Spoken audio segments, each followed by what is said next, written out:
the lecture for section 13.5. This is the homework assignment that you need to be worried about for section 13.5. And I'm just not using the online lecture notes. They hardly seem worth it for this.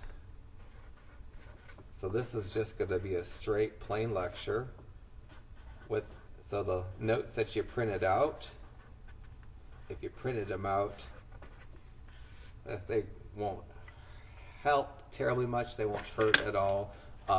They do definitely cover everything that I cover here, but you don't really need the lecture notes to go through. It's a pretty light section. So in this section, the first problems that we're going to work on are the groupings from problems 11 through 20. And if I look at the instructions in problems 11 through 20, so you're definitely going to need your book handy. The instructions say, for problems 11 through 20, determine the mean, median, mode, and mid-range. And then I'm told how to round. So I'm going to round to the nearest tenth, which is just one decimal place if it needs to be done.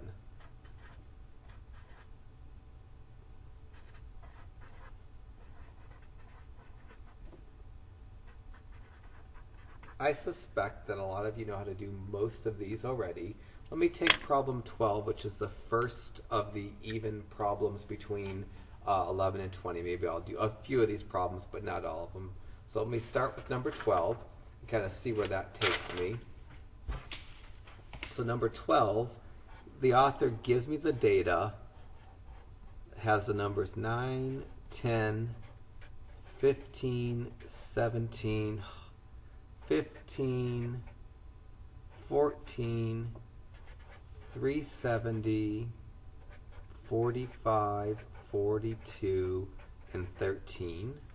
The mean of the data, you just add up all the data and divide by the number of data elements. So to find the mean, I must add up the numbers 9 plus 10 plus 15 plus 17 plus 15 plus 14 plus 370 plus 45 plus 42 plus 13. There's 1, 2, 3, 4, 5, 6, 7, 8, 9, 10 elements here. I'm going to divide by 10. So assuming I could do that properly, let me do the numerator separately. So I'm going to go 9 plus 10 plus 15 plus 17 plus 15 plus 14 plus 370 plus 45 plus 42 plus 13. I get 550. I'm going to re-add them to make sure I haven't messed up. And then I'm going to divide by 10 because there's 10 pieces of data. 550 divided by 10 I don't need my calculator for. I get 55. So in this data, the mean is just the arithmetic average, and that you get by adding up the number of all the individual data pieces and dividing by the number of pieces. In this case, because there were 10 pieces, I divided by 10. So I added up the 10 numbers, they added up to 550, then I divided by 10. Next thing is the median. The median's the middle number. To find the median, you have to list the numbers from small to high or high to small. I'll list them from small to high. So let me do this. 9's the smallest number. 10's the next smallest number. 13, oops, I don't need commas here, but it's okay to have commas. 14, 15, 15, 17, 42, 45, and 370. So I list all the numbers from high to low or low to high, and I find the number in the middle. Median means the middle number. What I'm going to do to find the median is I'm going to cross out the first number and the last number. I'm going to continue crossing out the first and the last number until I'm either down to 1 or 2 numbers. Again, first number that's left that's not crossed out is the 10. Cross out the last number that's not left. Can I do it again? Yes. Cross off the first number that I haven't crossed off and the last number, yes. First number, last number. If I crossed out again, I'd be out of numbers. I'm down to 2 numbers. The median is either the number that's left if there's only one number left when you do the crossing, or the average of the two numbers that's left. I'm going to add these two numbers and divide by 2. And I get 15. So to find the median, you list the numbers from low to high and find the number that's in the middle by crossing out the first and last number, second from the first, second from last and the second, third from last and third, and so forth, and you find the middle number. I'll do more of these medians in case you haven't done it in a while. Mode's the number that comes up most. That's 15. 15 is the only number that comes up more than once. If there were like two numbers that came up twice, I'd say it's bimodal. Like let's say both 15 and 42 happen twice, I'd say the mode, it's bimodal and the modes are 15 and 42. There's no algebra to compute the mode, it's just the number that's computed occurs the most. And the mid-range is the high plus the low divided by 2. The low number is 9. The high number is 370. Mid-range is low plus high over 2. I'm adding up the low and the high and dividing by 2. This is going to give me 379 over 2. And that gives me 189.5. So I would say the mid-range for this data is 189.5. I'll do a couple more of these. There's never any subtlety in the mean that's just adding them up and dividing. There's never any subtlety in the mid-range. It's low plus high over 2. It's the median and mode that might have some subtleties in them. So I'm going to pick through a few more of these problems and hopefully find something that has maybe some of the tricks on the median and the mode. So let me go down to number 14. Maybe I'll just do all the evens. It's just not that hard for me to do. So 14, I give you the numbers 7, 5, 8, 8, 8, 10, and 12. For the median, I just need to add them up and divide. So for the median, I'm going to go 7 plus 5 plus 8 plus 8 plus 8 plus 10 plus 12. 1, 2, 3, 4, 5, 6, 7. I'm going to divide by 7 because that's mean. Don't read that.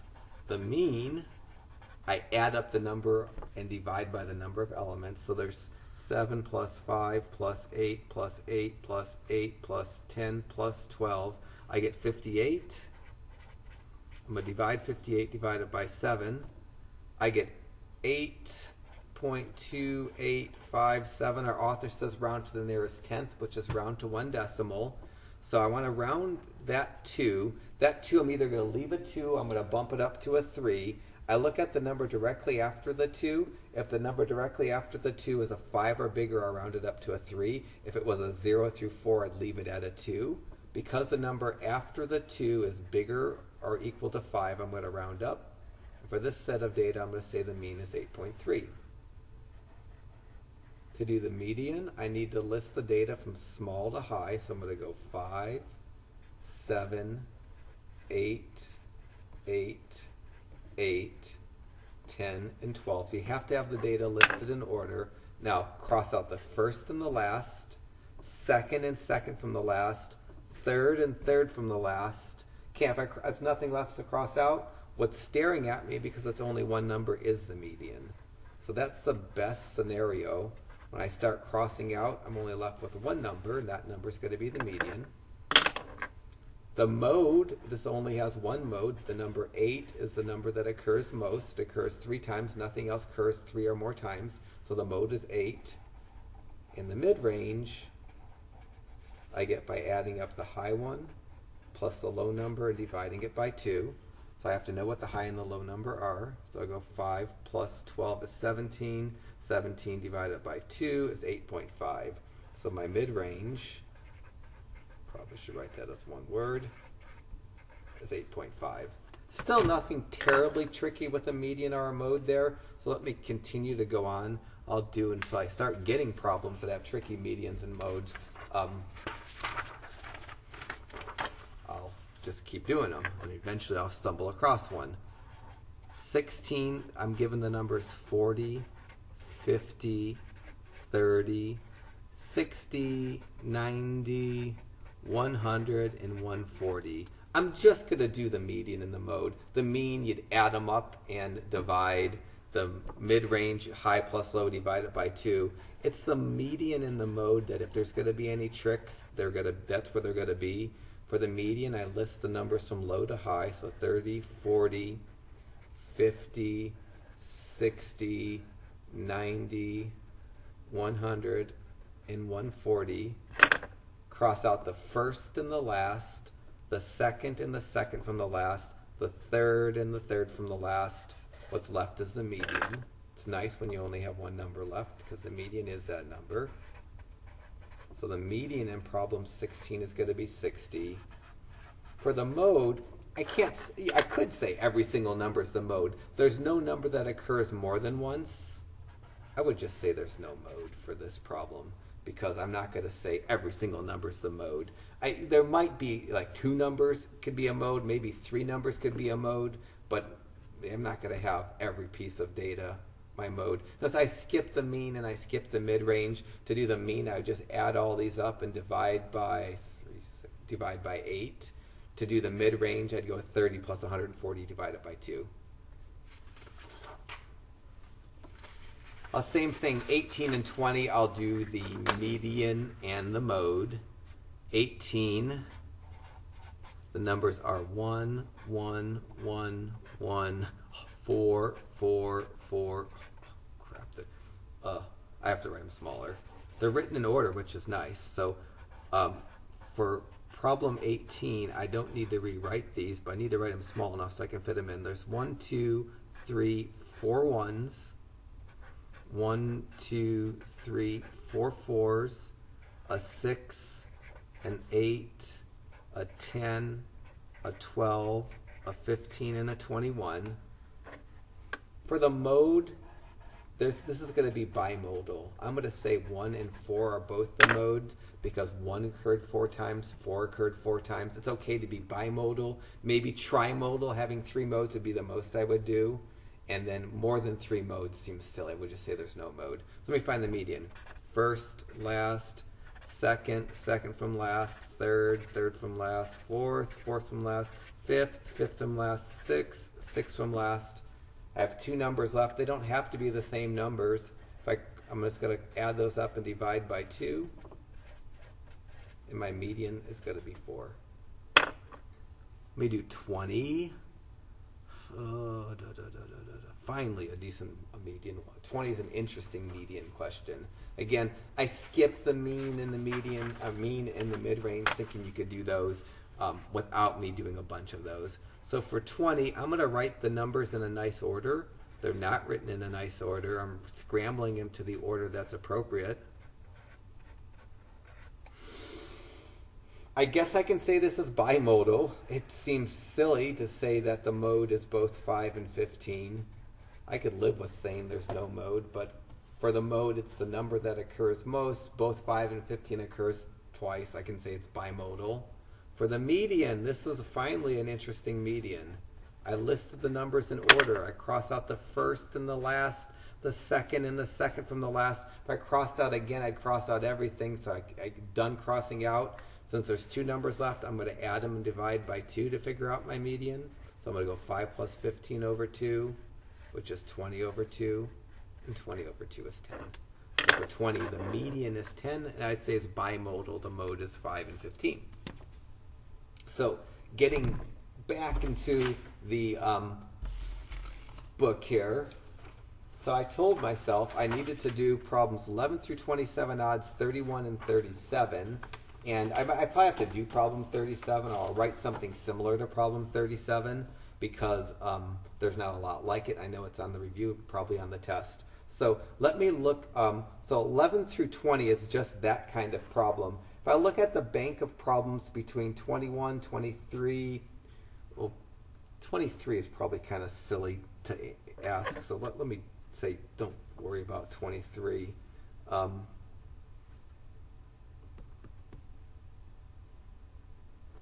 25 is probably good. I'll probably actually do that in class. And then 27 is fine. And 29 is find, okay, so let me look at 22. Hopefully you have your book handy. 22 it's a word problem, but it's not really a word problem. It says the amount of money Amy collected in tips as a waitress in each of the 7 days were $25, $60, $37, $48, $100, $140 and $39.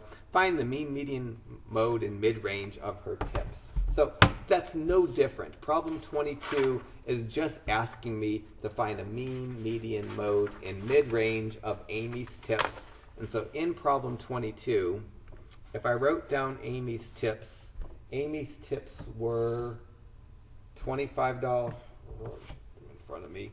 Amy's tips were $25, $60, $37, $48, $100, $140, and $59. And I need to find just the mean, median, mode of her and mid-range of her tips. The mean of her tips I'm going to get by adding up the numbers.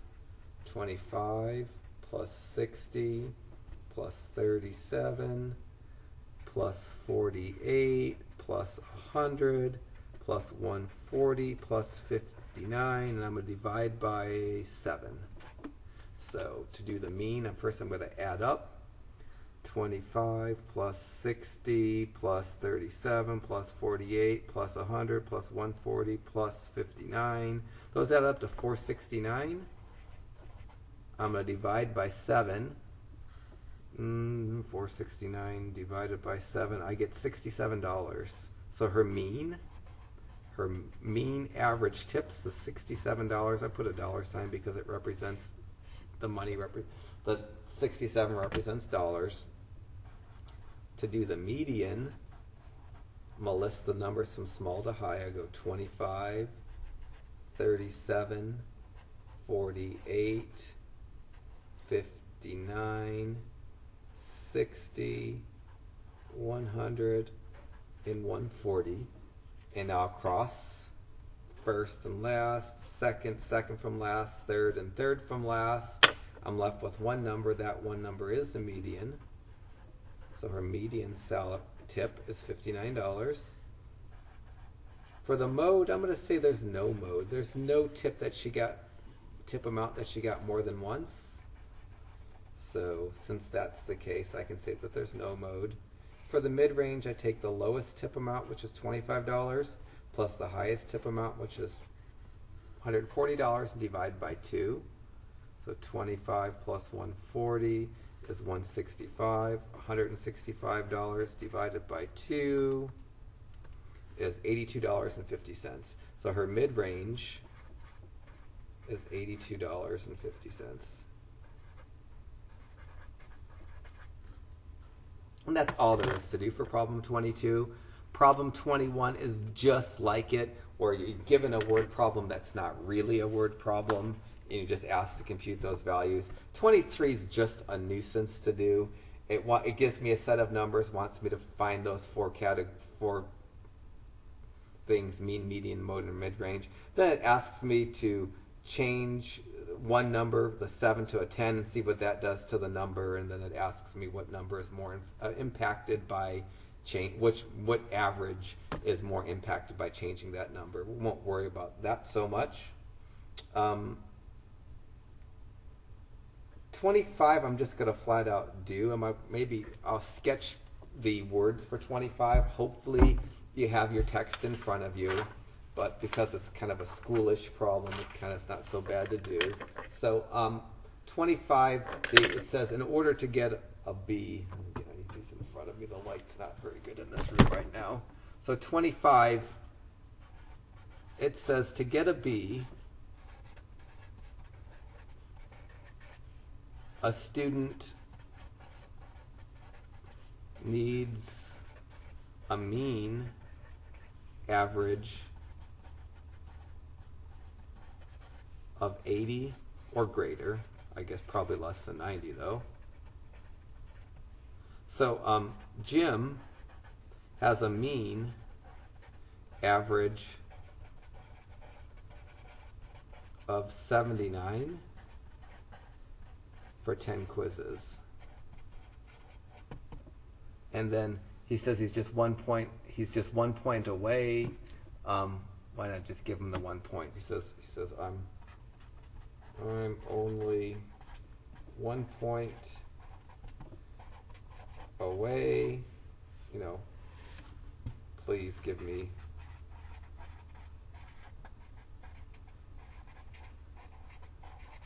And then as a teacher, you have to respond. This isn't uncommon.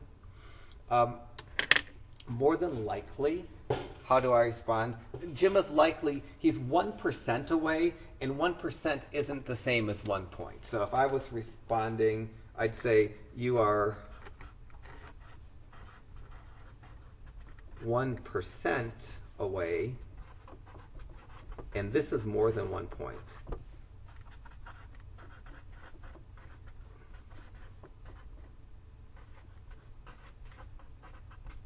And now how I would answer would be kind of dependent on the point value that I assign to each of the quizzes.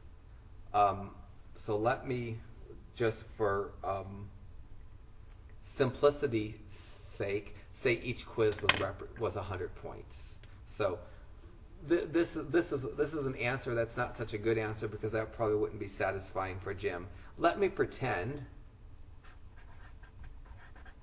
assume, and this isn't correct for this case, but it will help you understand this, that each quiz was 100 points. What does it mean for Jim to have an average of 79? That means his total points divided by 10 is 79. So this would mean Jim's total points over his 10 quizzes equals to a 79 if I multiply both sides by 10.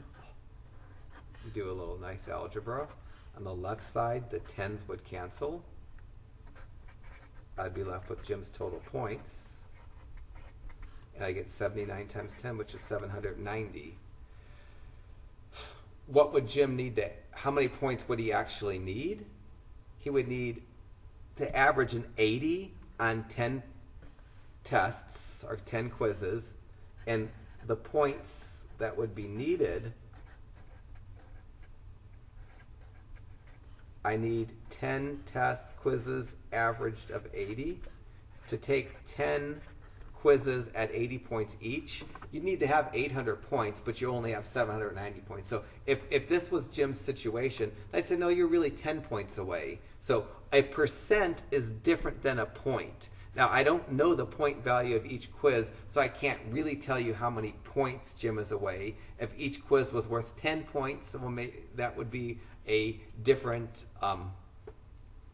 that would be something different. But this might show, in my case, my class, most everything is 100 points. And if a student says, hey, I've got a 79, well, just give me the 1 point to make me, have the grade that I need, I can show you that 1 point is different than 1%. So the fact that Jim says he's 1 point away, he's not 1 point away, he's 1% away, and a percent is different than a point. In this particular case, if each quiz was worth 100 points, to get 79%, you'd have to have 790 points, because that would be 790 of 1,000 points, which is 79%. And to get 80%, you'd have to have 800 of 1,000 points. And so, no, you're really 10 points away. This parenthetical comment would be a comment that would be relevant in my class, maybe not relevant to another teacher that assigns different point values. That's not on the test, but there's something that's kind of buried in this problem that's on the test. I did something a little bit tricky. I found from an average, I found total points. And that's going to be something that comes up in problems 31 and 30, which aren't quite test-worthy, but also in problem 37, which is test-worthy. So in this section, the beginning problems 11 through 20, where I give you a set of data that ask you to find the mean, median, mode, and mid-range, that's test-worthy.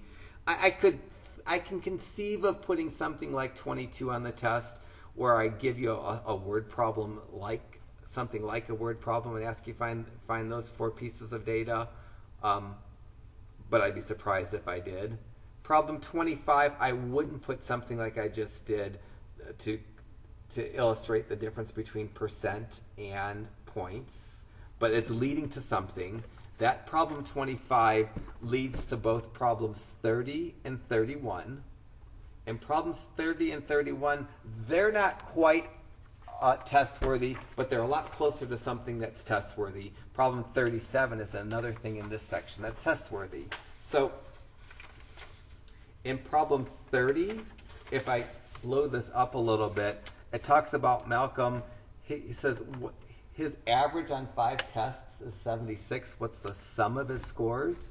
If I know the average, to find the sum, I multiply the average times the number of tests. So for number 30, to find the sum of Malcolm's test scores, assuming each test is worth 100,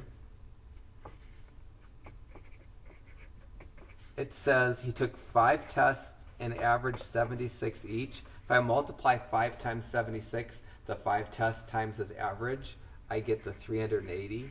And that's going to be the sum. That would be his total points.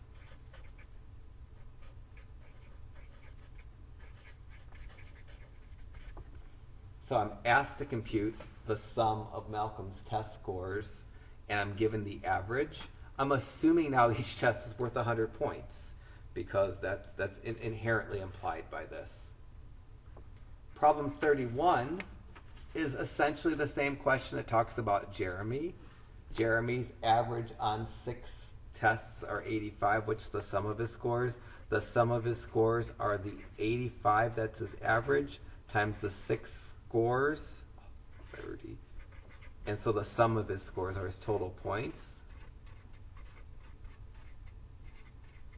Is going to be 510. Again, that's inherently assuming each test is worth 100 points. The author doesn't say that there, but it's implied. So 31 is a test question, is a homework question, and it's a homework question that really isn't test worthy. 37 is the problem that I need to focus on most, and I'm probably going to write something like problem 37, and I'll write a couple of them like problem 37. So I'm going to go out of the text. I'm going to write my own little version of 37.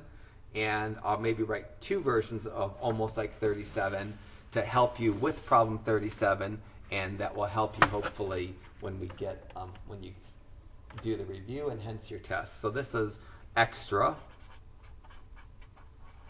to help with number 37, and hence the test too. So how about this? A mean average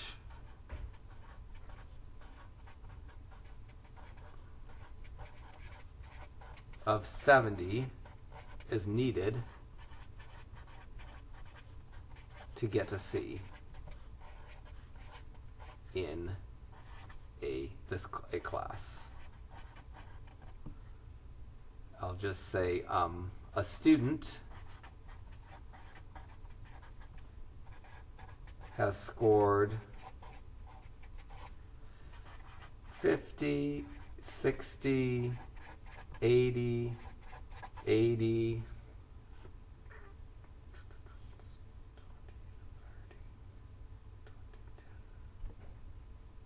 and 73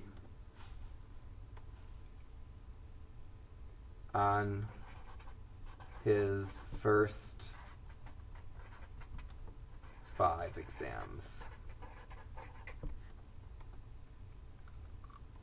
All right, and then part A, what grade is needed on the last test to pass, or to get a C. I like to do this like this. I want to find the total points that I have, subtract that from the total points that I need. So to do this question, I'm going to say, what are the total points needed?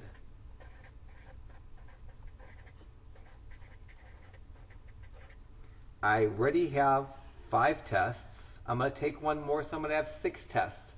I'm assuming now that that last test is worth another 100 points.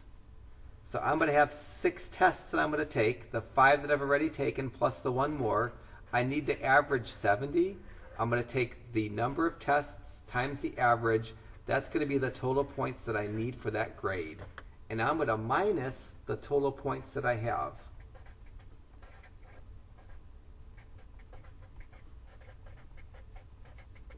In this case, I could probably have those in my head, but I don't care to. I'm going to go 50 plus 60 plus 80 plus 80 plus 73. That's 343 total points that we already have. So if I take the total points that you need minus the total points that you have, the difference between those two numbers, the difference between the 420 points necessary for a C and the 343 points that you already have, that's the answer to part A here. How many points do you need to pass the class on your 6th test? If you got a 77, that would make your average exactly 70%.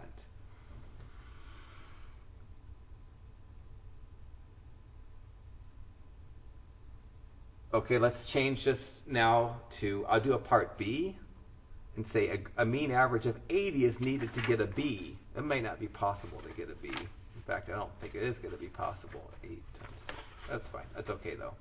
So how about part B now? Same student. A mean average, or I'll just say an average, of 80 is needed to get a B. What grade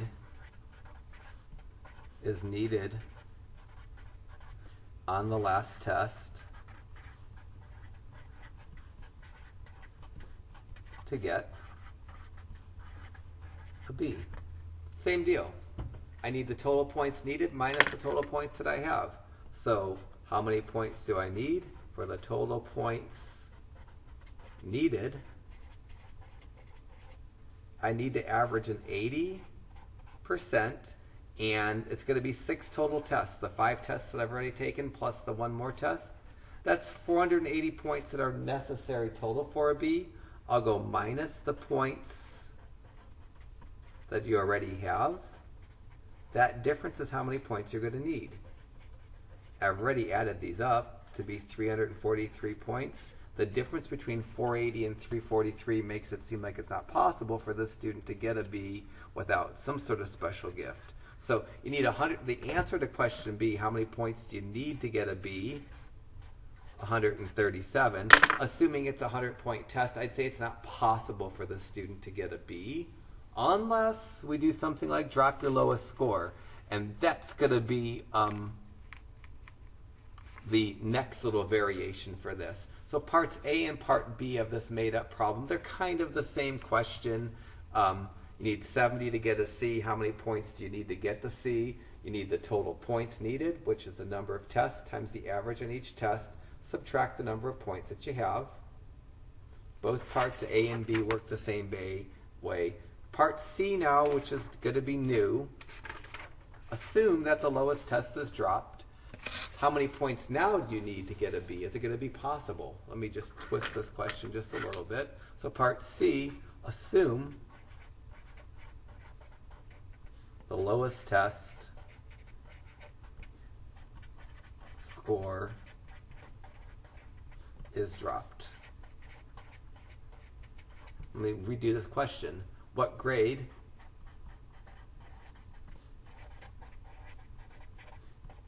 is needed on the last test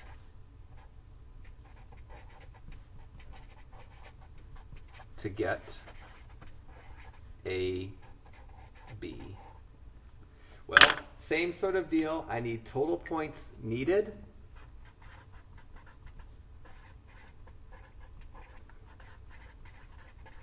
minus the total points that I have. So for each one of these parts, I'm subtracting my total points that I need minus the total points that I have. Well, in this problem, the students are already taken 5 tests. We'll be taking another test. There's 6 tests, but only 5 tests are counting for the final grade. So the total points that I needed, the 5 tests that I'm keeping times my average of 80 means I need 400 points. So I'm not going to need 480 points anymore like I did when I did part B, because in part B I'm keeping 6 tests. So the total points that I need is the average that I need times the number of tests that I'm keeping. And in the first 2 instances it was 6. The 5 tests I already took plus the next test I'm going to take. So I needed to keep 6 tests. In this problem, I'm only keeping 5 tests. And now for the total points that I have, unfortunately, it's not going to be 343 anymore. The total points that I have is going to be lowered because I'm dropping that 50. So I'm going to go 60 plus 80 plus 80 plus 73. So even though I had 343 points, if I'm dropping my lowest test, I can't say that I have 343 points anymore. So 60 plus 80 plus 80 plus 73, that's 293. It's still not going to be possible for this student, but it's a lot closer. Maybe you can get some extra credit to push you the rest of the way. So the difference between these two would be the 107 points that this student would need now for a B. Still not possible, but maybe close enough where you might be able to beg for some extra credit and get there. Let's just do problem 37 in the handout or in the book. It's a test, it's a homework question, and it's just like these problems. So if you were good at doing these problems, you should be able to pause the video and do problem 37 right in front of me. So in problem 37, I won't blow it up too big, but I'll get it maybe a little, well, hopefully that's readable. Hopefully you have your book in front of you. So 37 says you need a 60 to pass. We have 6 tests, and I want to pass. I need to take one more test. Part A says, what do I need on my last test to pass? It's going to be the total needed minus the total that I have. How many do I need to pass? I've already taken 6 tests. I'm going to take one more test. So I'm going to have 7 tests. I need to average a 60. The 7 tests that I'm going to take to average 60 means I need a total of 420 points. And if I add up the scores already that the student has, that's 49 plus 72 plus 80 plus 60 plus 57 plus 69. Student already has 387 points. The difference between the 420 points needed to pass and the 387 points that the student has is the 33 points. That's going to be the answer to part A. There's going to be 33 points needed to pass, where passing is getting a 60%. I'll skip down to B. Part B, same sort of question. 70 is needed to get a C. How many points on the last test would I need to get a C? So I'm going to go points needed, which is the 70% times the 7 tests. That's 490 points are needed for a C, less the points that the student already has. And the student already had 387 points. The difference between what you need and what you have is the answer here. For part B, to get a C, the student needs 103 points for part B. Part C says, what if we drop your lowest test? What grade do you need to pass the course? So same sort of question, a little bit nicer. And part C is for passing, part D is for getting a C. So to pass, if I drop my lowest test, so for part C, to pass for part C, my total points needed to pass, I need an average of 60% on the tests that I'm going to keep. She already took 6 tests. I'm dropping one of those. So that's 5 tests that I'm keeping plus the 1 that I'm taking. There's going to be 6 total tests in my grade times an average of 60, which is 360. And then the total that she's going to have, I'm going to keep the 57, 60, 69, 72, and the 80. The total points that she's going to have after dropping the 49 is going to be 338. So the total needed gets changed because I'm only keeping 6 tests. The total that I have gets changed because I'm dropping the test of 49. The difference between the total that I need of 360 minus my total points less my lowest test score gives me the answer to part C. And in order for this student to pass, they need a 22 on the test to get a grade of a 60. To do part D, how many points would she need to get a C? Total needed to get a C. If you're dropping a test, you need to average 70, but we're only keeping 6 tests. We're dropping the 49. We're keeping 5 tests. We're adding 1 more test. So you need 422 points. We subtract the total that you have when you drop your lowest test score. When you drop your lowest test score, your total points go down to 338. The difference between what I need after I drop my tests and what I have after I drop my tests, 420 minus 338, gives me the 82 points that are needed for the C. So in this particular situation, dropping the lowest test score makes it possible to get a C, when it wasn't possible before. Without dropping the lowest test score, then you had to get 103 to get a C, but now dropping the lowest test score makes it possible, and so the answer would be 82. So that should be everything that's test-worthy in this section. Quite honestly, the things that are test-worthy is just from the bank of problems, finding the mean, median, mode, and mid-range are test-worthy. And then word problem-y, this word problem like problem 37, where I give you the scores on somebody's tests and tell you what cutoffs are needed for a specific grade and to find out what they need on the next test to get that grade. Those are the test-worthy things from section 13.5. I'll shut the video off and maybe do 13.6 here in a minute.